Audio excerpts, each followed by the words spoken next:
তেজগাঁওয়ে বিয়ে শাদী বিষয়ের উপর এক তরবিয়তি সেমিনার অনুষ্ঠিত। সপ্তর্ষি মিডিয়ার প্রতিনিধির পাঠানো ভিডিও চিত্রে এবার থাকছে বিস্তারিত।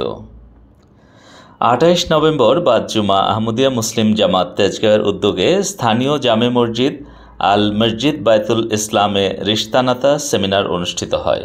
আহমদিয়া মুসলিম জামাত বাংলাদেশের নায়েব ন্যাশনাল আমির ও সেক্রেটারি তরবিয়ত আলহাজ মোহাম্মদ ফজলুর রহমান জাহাঙ্গীরের সভাপতিত্বে সেমিনারের কার্যক্রম শুরু হয়।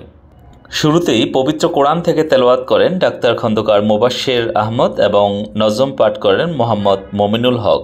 বক্তব্য পর্বে পর্যায়ক্রমে বক্তব্য রাখেন আহমদিয়া মুসলিম জামাত বাংলাদেশের ন্যাশনাল সেক্রেটারি রিশতানাতা জনাব মোহাম্মদ তাসাদ্দুক হোসেন, স্থানীয় জামাতের প্রেসিডেন্ট জনাব সৈয়দ মোহাম্মদ মহিদুল ইসলাম এবং মাওলানা জুবায়ের আহমেদ।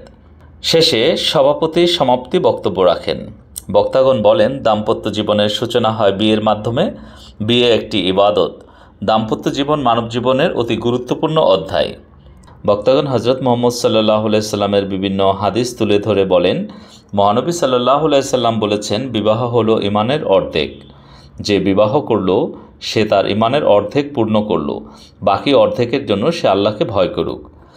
প্রিয় নবীজি সাল্লাল্লাহু আলাইহি সাল্লাম আরও বলেন, বিবাহ করা আমার সুন্নত। যে আমার সুন্নত থেকে বিরাগভাজন হয় সে আমার উম্মত নয়।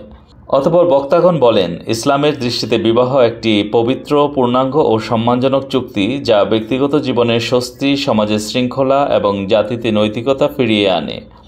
এজন্যই প্রত্যেক সচেতন মুসলিমের উচিত যথাসময়ে এই পবিত্র বন্ধনে আবদ্ধ হয়ে নিজের চরিত্র রক্ষা করা এবং সমাজের নৈতিক স্থিতি বজায় রাখা।